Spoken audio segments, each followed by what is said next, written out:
चलिए आज बनाते हैं बच्चों की फेवरेट, वो भी हम लोग घर में बहुत ही आसान तरीके से। तो अक्सर हम लोग दुकान में समोसा खाने जाते हैं तो उसकी साइज़ बड़ी होती है, तो आज हम लोग मिनी समोसा बनाते हैं। तो आज जो मैं समोसा बना रही हूँ वो मैं आटे से बना रही हूँ, तो ये पूरी तरीके से हेल्दी है। मैं इसमें एक जरा भी मैदा का यूज़ नहीं कर रही हूँ। तो मैं यहाँ पे 1 कटोरी के बराबर आटा ले ली हूँ। तो आपको जितना बनाना है आप उसके अकॉर्डिंग ले लीजिएगा। तो मैं यहाँ पे आटे के अकॉर्डिंग मैं इसमें थोड़ा सा अजवाइन और काला जीरा ऐड कर ले रही हूँ। आप लोग को जितना यूज़ करना है आप लोग उसके हिसाब से इन दोनों चीज़ों को ऐड कर लीजिएगा। उसके बाद इसमें थोड़ा सा हम स्वाद अनुसार नमक ऐड करेंगे। तो हमें इसमें नमक ज़्यादा ऐड करने की ज़रूरत नहीं है, क्योंकि इसकी जो मसाला हम लोग बनाएंगे में भी नमक रहेगी, तो इसलिए इस आटे में हम लोग ज़्यादा नमक नहीं डालेंगे। तो इन सारी चीज़ों को अच्छे से मिलाने के बाद हम इसमें मोम लगाने के लिए थोड़ा सा ऑयल डालेंगे। तो ये वेजिटेबल ऑयल है, तो हम इसमें थोड़ा थोड़ा करके, मतलब हम लोगों को जितना लगे उतना हम लोग इसमें ऐड कर लेंगे, बट ज़्यादा ऐड मत करिएगा, नहीं तो ये क्या होगा कि आपका बहुत ज़्यादा ही खास्ता हो जाएगा, जिसके वजह से समोसा आपका फ्राई होते ही टूटने लगेगा। तो उसी हिसाब से आप देख लीजिएगा कि आपको कितना ज़रूरत पड़ेगा। तो मैं यहाँ मोम देख के अच्छे से इस आटे को मिक्स कर ली हूँ। तो आप लोग भी इसी तरीके से कर लीजिएगा। और एक बार आप अपने हाथ में आटे को मुट्ठी बांध के देखिएगा। अगर इस तरीके से मुट्ठी बंधा रहा है तो इसका मतलब आपका आटा बहुत अच्छे तरीके से मिक्स हो चुका है तेल में, और ये आटा हमारा परफेक्ट एकदम तैयार है। तो अब हम क्या करेंगे कि इस आटे में हम थोड़ा थोड़ा पानी डालते हुए इसकी एक सख्त आटा तैयार कर लेंगे। हमें इस आटे को सख्त ही साननी है, हमें इसे लूज़ नहीं सानना है। जैसे हम लोग रोटी बनाते हैं वैसे हम लोग को बिल्कुल नहीं सानना है, उसे थोड़ा सा टाइट हो उस तरीके से सानना है। तो इसमें आप धीरे धीरे पानी ऐड करते हुए इसकी एक अच्छी सी टाइट वाली डो तैयार कर लीजिएगा। तो देखिए मैं यहाँ पे कितनी टाइट इस आटे को गूँथी हूँ। तो इसी तरीके से आप लोग भी गूँथ लीजिएगा। आटा अगर टाइट गूँथेंगे आप तो आपका जो समोसा है वो बहुत ज़्यादा क्रिस्पी बनेगा। अब हम क्या करेंगे, इस आटे को 10 से 15 मिनट के लिए रेस्ट होने के लिए छोड़ देंगे। तो चलिए हम लोग अब मसाला बनाते हैं। तो हम लोग ये मसाला नॉर्मली बनाएंगे, ज़्यादा स्पाइसी वाली नहीं बनाएंगे।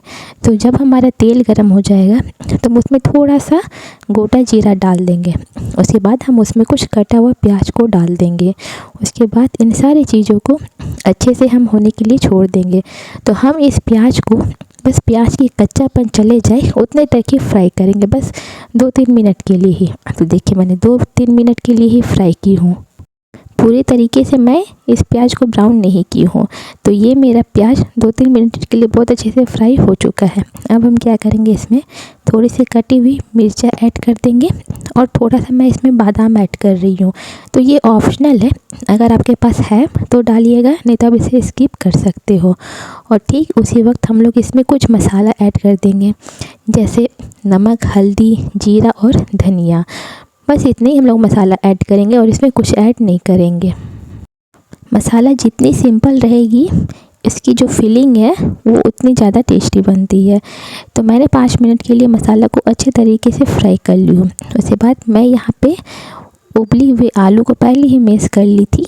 उसके बाद इसमें डाल के इसे बहुत अच्छे तरीके से मिलाऊंगी, और आपको इस आलू को बहुत अच्छे तरीके से मिलाना है। ऐसा होता है ना कि 1-2 आलू छूट गया है तो वो बड़ी साइज़ रह गई है, तो हमें वो बिल्कुल नहीं रखनी है, क्योंकि हम जो समोसा बना रहे हैं वो मिनी समोसा बना रहे हैं। और अगर आपका आलू कुछ बड़े साइज़ का रह जाएगा तो फिर वो फिलिंग करने वक्त फट सकता है, तो उस बात का भी ध्यान रखिएगा। उसके बाद मैं यहाँ पे कुछ कस्तूरी मेथी और ये कुछ ड्राई नारियल डाल रही हूँ। तो ये ड्राई नारियल भी ऑप्शनल है, आपके पास है तो डालिए, नहीं तो आप इसे स्किप कर सकते हो। मेरे पास थोड़ी सी बची हुई थी इसलिए मैंने इसमें डाल दी। ठीक उसी तरीके से हम इस आलू को बहुत अच्छे तरीके से मिला लेंगे, जैसे कि इसमें किसी भी तरह का कोई गुठली वगैरह ना रहे। उसके बाद हम उसे ठंडे होने के लिए छोड़ देंगे। तो चलिए देखिए, हमारा ये 15 मिनट हो चुका है। 15 मिनट के बाद मैं चेक की हूँ तो ये हमारा आटा कितना नरम हो चुका है। इसीलिए हम पहले शुरू में ही थोड़ी सी सख्त सान लिए थे। तो इसी तरीके से आप लोग भी कर लीजिएगा। अब हम क्या करेंगे, 2 पार्ट्स में डिवाइड करके उसको 2 अलग अलग गोल कर लेंगे। जिस तरीके से हम लोग रोटी बेलते हैं ठीक उसी के साइज़ में या फिर उससे बड़े के साइज़ में हम इस आटे को बेल लेंगे। तो मेरी ये चक्की जितनी बड़ी साइज़ की है, मैं उतनी ही बड़े साइज़ की इस आटा को बेल लूँगी। इससे क्या होगा कि हम जो मिनी समोसा बनाएंगे उसमें मुझे अच्छा खासा स्पेस मिल जाएगा उसे फिलिंग करने के लिए। तो इसी तरीके से धीरे धीरे करते हुए आपकी चक्की की जितनी साइज़ की होगी गोली, अब उतने साइज़ की ही बनाने की कोशिश करिएगा।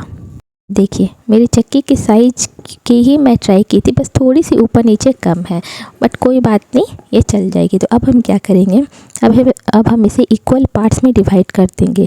अगर आपकी ये रोटी इतनी बड़ी हो तो आप उसे 9 पार्ट्स में डिवाइड कर दीजिएगा, और अगर छोटी हो तब उसे 6 पार्ट्स में डिवाइड करिएगा, और उसकी जो आप डिवीज़न करोगे वो एकदम इक्वल करिएगा। तो उससे क्या है कि आपका जो फिलिंग है वो बहुत परफेक्ट से फिल होगा। तो चलिए, मैं इसे 9 पार्ट में डिवाइड कर ली हूँ। अब मैं क्या करूँगी कि एक पार्ट्स पे मैं किनारे पे थोड़ी सी मैं पानी लगा दे रही हूँ। उससे क्या है कि इसकी जो दोनों जो कोन है वो बहुत अच्छे तरीके से सट जाएगी, और जिससे हमें फिलिंग करने में भी आसानी होगी और हमें इस तरीके का एक कोन भी मिल जाएगा। तो देखिए, ये कितने अच्छे तरीके से हमें बीच में स्पेस भी मिल गया आलू को फिलिंग करने के लिए। तो अब हम जो कोन है उसे बहुत अच्छे तरीके से दबा के आप पेस्ट कर लीजिएगा कि ताकि वे खुले नहीं, और वो जो कोन है उसमें अब हम आलू वाली फिलिंग्स को ऐड कर देंगे। तो आप ध्यान से ऐड करिएगा, उसमें ज़्यादा मत डालिएगा, नहीं तो वो फट भी जाएगा। तो देखिए, मैं इस तरीके से डाल दी। अब हम क्या करेंगे कि इसकी जो ऊपर वाली पार्ट है हम इसमें थोड़ी सी इस तरीके से चाकू से डिज़ाइन कर लेंगे। तो मुझे ऐसा लगा है कि थोड़ी सी डिज़ाइन बना देती हूँ।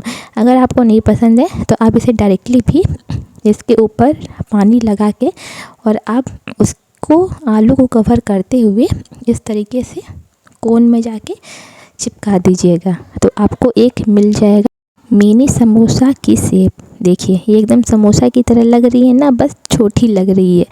तो इसी तरीके से आसान तरीके से आप अच्छे से उसके कोनों को पेस्ट करके आप बना सकते हैं। तो बस इसी तरीके से मैं करते हुए जितनी मैं 9 पार्ट्स में कट की हूँ सारों को मैं कर लूँगी। तो मेरा उधर समोसा हो चुका है। तो चलिए अब हम फ्राई करते हैं। तो फ्राई करने से पहले हमें तेल को पहले से ही गरम कर लेनी है। गरम हो जाने के बाद हमें तेल को मीडियम में रखना है। अगर हाई रहेगा तो हमारा जो समोसा है वो जल जाएगा। और आप समोसे को इस तरीके के छलनी में पहले डालें, उसके बाद आप उसको धीरे धीरे करके तेल में छोड़ें। उससे क्या होगा कि आपका जो समोसा है वो कढ़ाई में नहीं चिपकेगा, और आप अगर ऐसे ही डायरेक्टली डालोगे तो मे भी चिपक सकता है। तो इस बात का भी खास ध्यान रखिएगा। तो इसी तरीके से छलनी में डालते हुए उसके बाद धीरे धीरे करके आप उसे ऑयल में छोड़ेंगे। तो इससे आपका समोसा बहुत अच्छे तरीके से फ्राई होगा और आपका जलेगा भी नहीं। तो उसके बाद आप अपने फ्लेम को मीडियम से हाई करिएगा।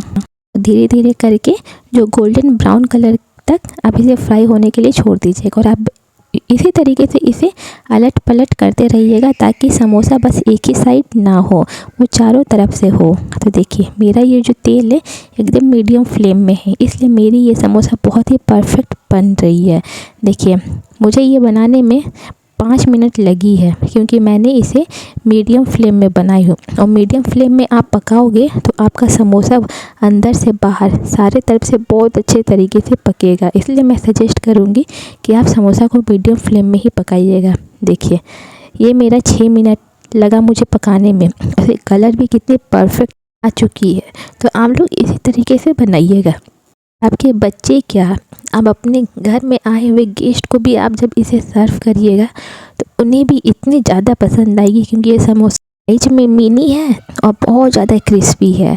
तो अभी तो ये गर्म थी इसलिए मैं आपको तोड़ के नहीं दिखा पाई, बट अब यकीन मानिए ये बहुत ज़्यादा क्रिस्पी है। तो आप लोग भी घर में ज़रूर ट्राई करिए। Thank you.